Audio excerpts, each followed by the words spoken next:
Sebelum kita lihat draft-draft unlimited transfer, suka saya ingatkan yang kita telah diberi peluang kedua yang dipanggil FPL Second Chance, di mana poin anda akan dikira bermula game week 17 ini. Jadi ini adalah peluang untuk mereka-mereka yang sering mengatakan diri mereka lambat panas. Sama ada FPL Second Chance ini akan ada atau tidak musim hadapan, wallahualam. Baik, untuk draft pertama, penjaga gol ialah Kepa dan Watt. Kepa dipilih atas dasar jadual perlawanan yang mudah bagi Chelsea dan double game week mereka pada game week 19. Tapi kita kena alert dengan info semasa sebab kita sedia maklum Kepa cedera sebelum World Cup. Jadi jika ada team news dia tak fit game week 17, mungkin Mendy antara pilihan lain atau anda gunakan je Watt dan Iverson sebagai pasangan goalkeeper. Dengan harapan jangan lepas World Cup pula Leicester bolos banyak. Memang ke laut le jawabnya. Baik, untuk pertahanan pertama Kieran Trippier, pemilikan dia pun tinggi, World Cup pun tak main banyak game, jadi posisi dia memang terjamin. Kedua Saliba, sebab kita nak ada cover up pertahanan Arsenal dan juga kita nak protect kita punya ranking sebab pemilikan Saliba ini melebihi 35%. Tapi hati-hati, Saliba ni dia dah ada 4 kad kuning. Jadi kalau kena lagi 1 kad kuning, gantung 1 perlawanan. Ketiga Cancelo, posisi terjamin, tak selalu kena rotate di kalangan pertahanan City dan yang paling penting, City bakal dapat double game week 2 kali dalam tempoh 8 game week akan datang. Satu dah confirm, game week 23, cuma double game week 20 bergantung kepada Carabao Cup punya keputusan. Keempat, Diogo Dalot. Dalot ni memang magnet mata bonus walaupun dia tak ambil free kick dan corner macam Shaw. Kalau lihat jadual game week 17, 18 dan 19 United bakal lawan Forest, Wolves dan Bournemouth. 2 home game, 1 away. Takkan nak tengok je, ya tak? Last pertahanan Patterson dari Everton. Dia ni lebih sebagai enabler dan pemudah bajet. Anda boleh masukkan Patterson ni bila main kat home sebab Everton rekod di laman sendiri agak gah setakat 16 game week yang lepas. Untuk perancang pertama, Martinelli. Time World Cup pun tak banyak game dia main, jadi saya rasa Arteta tak akan simpan dia untuk game week 17. Lagipun tak ramai akan jual Martinelli ni sebab time beli mesti time tu 6 juta je. Kalau jual akan jejas sedikit squad value pasukan anda. Kedua Saka. Sebelum World Cup kita dapat tengok pemain England ni tukang ambil penalti pasukan The Gunners. Dengan harga 8 juta boleh dapat tukang ambil penalti, memang terbaik lah. Ketiga Phil Foden. Terkini dari Sky Sport, pemain England semua dah ada sampai di tanah air mereka. Jadi jangkaan saya jika Pep nak restkan Foden pun mungkin game Carabao Cup sebelum game week 17. Dengan 8 million anda boleh dapatkan aset serangan City. Cuma biasalah bermain dengan Pep Roulette ni, risiko sendiri mau ingat. Perancang sensasi musim ini pilihan keempat draft ini, Miguel Almiron. Almiron adalah perancang mata tertinggi setakat ini di kalangan perancang di dalam FPL. Corak bermain pun dah macam Arjen Robben dulu, siapa ingat, betul tak? Harga pun mampu milik, agak rugi jika tak beli. Pemilikan terkini pun mencecah 35%. Dan untuk perancang enabler, Andreas. Tak main World Cup, kita juga tahu Andreas penyepak penalti kedua selepas Mitrovic. Free kick corner semua disapu. Untuk penyerang, Erling Haaland memang wajib ada. Kalau anda jenis jaga ranking overall, memang kena beli Haaland. Bukan sebab itu je, Haaland ni perlukan minimum 2 sentuhan je untuk dapat 2 gol. Itu dari segi statistik. Walaupun anda tengok game City tu kadang-kadang anda cakap macam hare dia main. Harap bersabar. Biasa kalau bagi peluang kat penyerang Norway ni, peratusan untuk gol agak tinggi dari segi stats. Senang cerita, Haaland ni beli dan biar je sampai game week 38. Kecuali jual Haaland kalau dia kena ACL bagai. Itu je saranan jual. Penyerang kedua dalam draft ini ialah Harry Kane. Dari segi stats memang tak sangkal Kane bermain dengan konsisten sebelum World Cup. Cuma risikonya lepas dia miss penalti masa lawan Perancis hari tu, dapat tak dia setting mental dia balik. Jika dia cukup profesional, Kane boleh janjikan anda poin konsisten dengan Spurs bakal dapat double game week pada game week 20. Dan penyerang last draft ini ialah Darwin Núñez. Walaupun ketum masa World Cup hari tu, setup Liverpool tak sama dengan Uruguay. XG per 90 untuk Darwin Núñez bagi 16 game week yang lepas ialah 0.94. Rendah sikit je dari Haaland yang rekod rating 1.09. Jadi pembelian Darwin ni agak berisiko sikit. Kalau Liverpool masih kekal form 16 game week yang lepas, memang ke laut. Tapi kalau anak-anak buah Klopp mula dapat form, setup baru Liverpool ni memang sesuai untuk Darwin dapatkan poin FPL.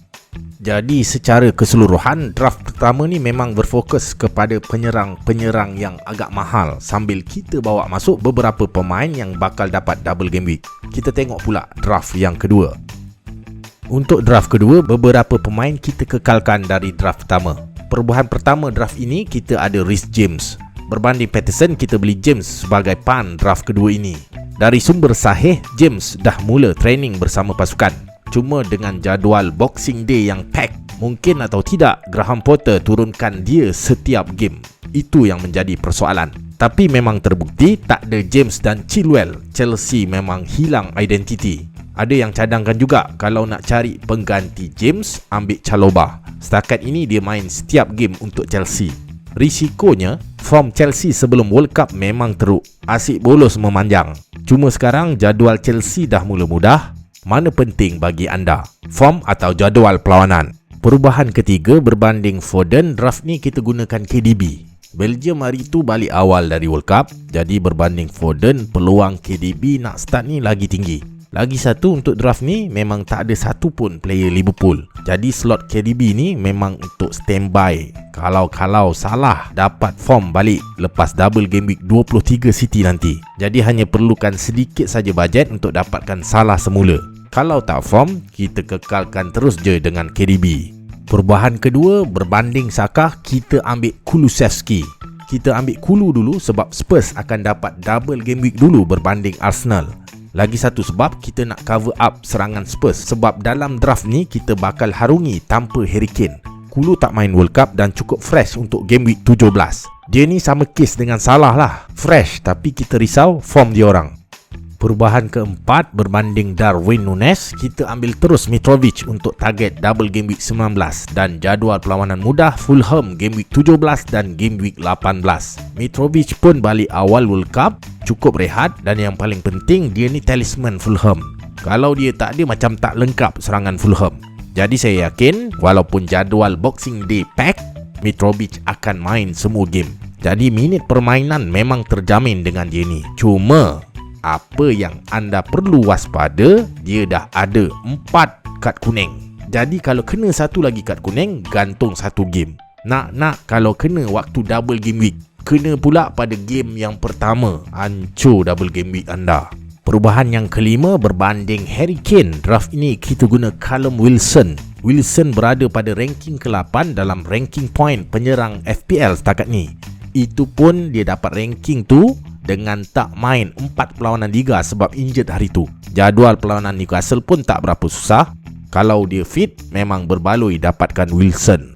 Perubahan terakhir ialah Andreas kepada Somerville. Memang Somerville ni tak ambil free kick macam Andreas. Cuma apa yang menarik, dia main backup striker dalam pasukan Leeds. Pada posisi nombor 10, lebih menyerang berbanding Andreas. Terpulang kepada anda sebab Andreas dan Somerville akan selalu duduk di bangku simpanan. Jadi risiko yang kita ambil untuk draft kedua ini ialah kita bermula tanpa player Liverpool. Dan yang kedua, kita ambil Reece James sebagai pan ataupun player taruhan. Jadi fikir-fikirkan, adakah berbaloi draft ini dengan style pengurusan anda?